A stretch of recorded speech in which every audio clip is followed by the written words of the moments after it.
Hey folks, welcome to another set of Chemistry 2 video notes. This lesson marks the beginning of our fourth and final unit, which is about biochemistry.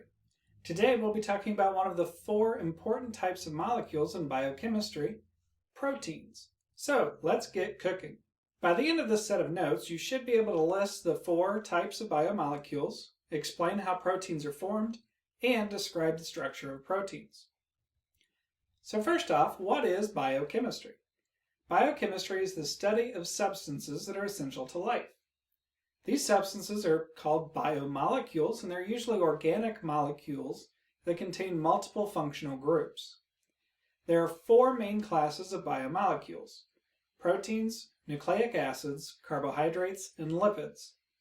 We're going to cover proteins, like hemoglobin, in this lesson. Nucleic acids are molecules like DNA and RNA, which we'll cover in lesson 2. Carbohydrates are generally sugars like glucose. We'll cover those in lesson 3. And the last group is lipids, otherwise known as fats. We'll cover them in lesson 4. So, proteins are complex substances of high molar masses, usually somewhere between 15,000 to several million grams per mole. And they're composed of various combinations of the 20 different amino acids. Generally, the percent compositions by mass of different elements in a protein molecule are 52% carbon, 23% oxygen, 16% nitrogen, 7% hydrogen, and lesser amounts of other elements like sulfur, iodine, iron, phosphorus, and copper. Proteins are important because they make up most of our body tissue in some form, be it enzymes, hormones, antibodies, genes, muscles, tendons, hair, fingernails, and yes, even blood. Proteins make up at least some component of those. As I mentioned, proteins are made up of amino acids. Amino acids are small molecules that contain both an amine, the NH2 functional group, and carboxylic acid, or a carboxyl, CO2H group. They get their names from those two groups, amino from the amine and acid from the carboxylic acid. The 20 amino acids that the body uses to make proteins are all considered alpha amino acids. This is where the amine and the carboxylic acid functional groups are both attached to the same carbon. If they're attached one carbon away, they're beta amino acids, and if they're attached 2 carbons away, they're gamma amino acids. An important thing to note at this point, and something that honestly threw me off a bit when I was learning this, is that the carboxylic acid group includes the carbon that the double bonded O and the OH are attached to. So to determine if the amino acid is alpha, beta, or gamma, you count how many carbons are between that carbon and the nitrogen on the amine group. If that carbon in the carboxylic acid and the nitrogen in the amine are attached to the same carbon, then it is alpha and likely used to create proteins. Here are the 20 amino acids you need to familiarize yourself with. You do not need to memorize them. You'll have this chart or a similar one, but do study them and get familiar with them. You'll notice this chart has a lot of important information. For this lesson, the most important information you use from this chart is the structure of the amino acids and its 3-letter code. If you look closely at each of those structures, you'll notice that they are all alpha amino acids, because the amine and carboxyl groups are both attached to the same carbon on each of the molecules. So, what else can we learn about amino acids? Even though they're called amino acids, they're not always acting as an acid. In fact, most amino acids are amphoteric. Remember that word? That means they can act as either an acid or a base. As you see here, if we add an acid to an amino acid, the nitrogen in the amine group will pull away the extra hydrogen from that hydronium ion, creating an NH3+ group on the amino acid, and thusly acting as a base since it's accepting a proton. If we were to put our neutral amino acid in a base, the OH in the carboxylic acid group will give away one of its hydrogens and become O-, acting as an acid since it's donating a proton. Some of our amino acids have either more NH2 groups or more CO2H groups, making them more basic or more acidic respectively. Most of our amino acids have the same number, often just one of each, of our amino and carboxyl groups. making them able to act as either an acid or a base. Under physiological conditions, in other words, in the human body, amino acids often undergo both reactions at the same time, creating what we call a Zwitter ion, which is a compound that is neutral overall, but has opposite charges on different parts of the molecule. Amino acids are used for a number of things, but their primary function is to build proteins, and that's what we're here to talk about today. So follow this animation here. You can see two amino acids becoming bonded together through this reaction. The OH on the carboxylic acid side of one amino acid removes itself and combines with one of the hydrogens from the amine on the other amino acid. That creates water because we've got two hydrogens and one oxygen. Now that those pieces have been removed from their respective amino acids, the carbon and nitrogen on those two amino acids need a new bond, so they form a bond together. This bond is called a peptide bond, and the compound that is created is called a peptide. So two amino acids react together to form a dipeptide and water. If you're given the structure of a dipeptide and you're asked to find the amino acids that make it up, follow these three simple steps. First, figure out where your peptide bond is. This will be the bond between a carbon that's attached to a double bonded oxygen and a nitrogen. Next, identify where the alpha carbon is for each of those amino acids. That's the carbon that the nitrogen and carbon are attached to. Finally, identify the side chains for each of those amino acids and use them to determine which amino acids they are. So in my example here, the peptide bond is highlighted in purple in the first picture. The alpha carbons are highlighted in red in the second picture. And then the side chains are highlighted in blue and green in the third picture. If you look back at our chart from before, the only molecule that has CH2OH group as its side chain is serine. And the molecule that has CH2CH3 is leucine. We can abbreviate the name of this dipeptide by using the three-letter code of each of these amino acids. In this case, we'd write SER-LEU for serine-leucine. The serine-leucine dipeptide we just looked at had an amine group on one end, the left end, and a carboxylic acid group on the other end, the right end. In fact, all dipeptides have this, and it allows them to continue adding amino acids to either side of the peptide chain. If we add another amino acid, it's called a tripeptide, and if we add more, we just call them polypeptides. This is basically another type of polymerization reaction, but instead of creating plastics or rubber, we're creating polypeptide chains which create proteins. No matter how many amino acids we add to this chain, we will always have an unlinked amine group on the left side, or the N-terminal side, and an unlinked carboxylic acid group on the right side, or the C-terminal side. This is extremely important because it matters which order these are linked in. We could have linked our serine-leucine dipeptide from before with the leucine on the left and the serine on the right, and it would have been a completely different structure with different properties and probably a different function. So if you're asked to write or draw the possible dipeptides formed between two amino acids, there are always two answers, because order matters. If you're asked to write or draw the possible tripeptides formed between one of each of the three amino acids, there are always six answers, because again, order matters. For instance, what are the possible dipeptides formed between cysteine and alanine? You could have cis-ala or ala-cis.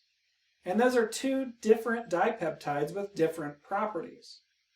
What about the different tripeptides formed between cysteine, alanine, and valine? Here are the six possible combinations. Take a special note, cis-ala-val is not the same as val-ala-cis. You might think so because they look the same, but just in backwards order. But if you didn't catch it yet, order matters. Here are those two tripeptides. See how on our first example, cysteine has an unlinked amine group on the left, and on the right it uses its carboxylic acid group to link up with the alanine. On the second example, the opposite is true. This changes what bonds we have, where the atoms are placed, the overall shape of the molecule, and likely the properties and function of the molecule. You might notice on our chart of amino acids, dashed circles represent essential amino acids, and complete circles are non-essential amino acids. That just means that the 11 amino acids that are non-essential can be made by our own bodies. The essential amino acids cannot be made by our own bodies, and they have to be consumed in our diet. Most meat substances contain all or most of the 9 essential amino acids, making it really easy to obtain them. However, if you're a vegetarian, you're at a bit of a disadvantage. It is possible, however, to get all 9 essential amino acids from a plant-based diet. You just can't get them all from the same plant. You've got to eat a variety of different plants to get all of those amino acids. When we eat proteins, our digestive system breaks them down into their separate amino acids through a hydrolysis reaction. In this reaction, water is added to the compound, breaking it apart into simpler compounds, one with an OH and the other with an H. Basically, just think of it as the peptide formation reaction we saw before, but it's going in reverse. So, now that we know how to make proteins by linking amino acids together, let's talk about the structure of proteins. There are 4 aspects to protein structure, and in order to fully understand the function or the purpose of a protein, we have to consider all 4 of those aspects. The first order of protein structure is the primary structure. This is about as small of a scale as you can reasonably get, as it focuses on which order the amino acids are linked in. Our secondary structure is a little bit more on the macro scale, and it's concerned with the shape and the arrangement of the polypeptide chains. On the tertiary scale, we're looking at the overall 3-dimensional shape of the molecule and where its different active regions are. And finally, sometimes, if we have more than one polypeptide playing a role in a protein, we have to look at that association in the quaternary structure. Let's talk a little more specifically here. Remember what we said earlier? Order is important. This is all the primary structure is concerned with. What is the sequence of those amino acids in our protein? For example, lysozyme here has a molar mass of 14,400 grams per mole, making it one of the smaller proteins. This is found in all sorts of substances such as tears, nasal mucus, milk, saliva, and blood serum. In this chain of 129 amino acids linked together, all 20 of our amino acids are present here in a specific and characteristic order. If they're not in that order, it's not lysozyme. Have you gotten the hint that order is important yet? If not, let me give you one more example. Hemoglobin, contained in our red blood cells, consists of 574 amino acids linked in a very particular way. If just one of those amino acids is misplaced, replaced, or simply missing, the red blood cells can become deformed and no longer function properly. This is a disorder known as sickle cell anemia. Now, beyond just which order the amino acids are linked in, we can also talk about the secondary structure, which talks about what shape the polypeptide chains take. There are 2 main types of secondary structures, the pleated sheet structure and the alpha helix structure. In the pleated sheet structure, the protein chains are linked up side by side and fold on top of each other. Think of a folded sheet in this case. These are often held together by hydrogen bonds as well as ion-ion attractions and repulsions and London dispersion forces. In the alpha helix structure, the protein chain is twisted into a spiral shape and held together by the hydrogen bonds between the amine group of one amino acid and the carbonyl group of another. While pleated sheet structures have their place, the helical structure is more predominant among proteins. Zooming out a little bit more, that helical structure could be linear or it can be folded back on itself in various ways.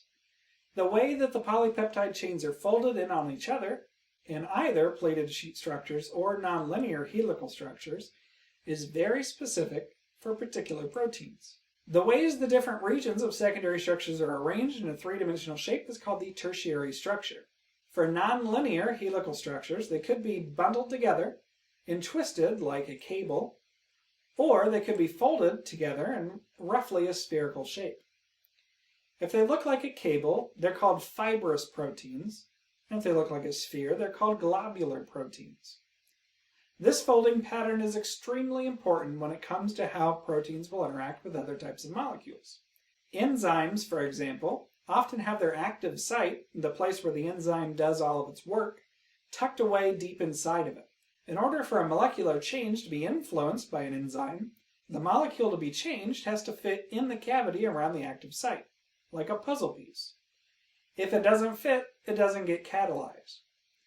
The shape of that cavity is determined by the tertiary structure of the enzyme. Finally, we have the quaternary structure. In very special cases, a protein is made up of more than one polypeptide chain.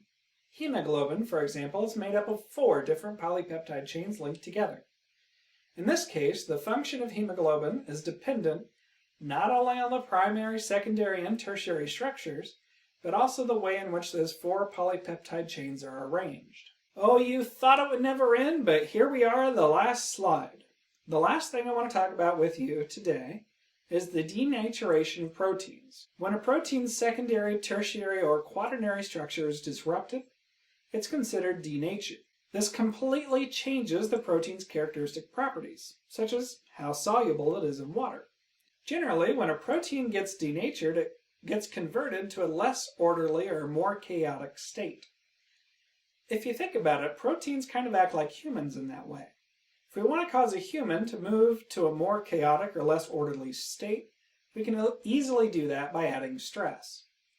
For proteins, that means heating, aggressively stirring, adding a strong acid, adding a heavy metal ion, or placing it in a non-aqueous solvent. When we stress a protein to the point of denaturation, the peptide chains unravel from their secondary structures. Notice I have not mentioned the primary structure. The sequence of the amino acids does not change, therefore the primary structure does not change. A good example of this is cooking an egg. When you break open an egg, the egg whites, as we call them, are clear. It's actually a variety of proteins dissolved in water.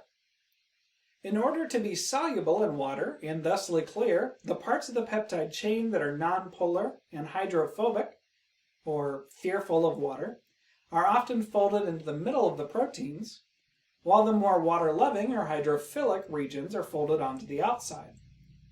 As we heat that egg up, the proteins unravel from their secondary and tertiary structures, revealing the hydrophobic parts of the polypeptide chains and making them no longer soluble. This causes them to aggregate into the solid white insoluble mass that we all know and love. Well, that's it for today, folks. Hopefully you're now able to list the 4 types of biomolecules, explain how proteins are formed, and describe the structure of proteins. As always, if you have any questions, let me know.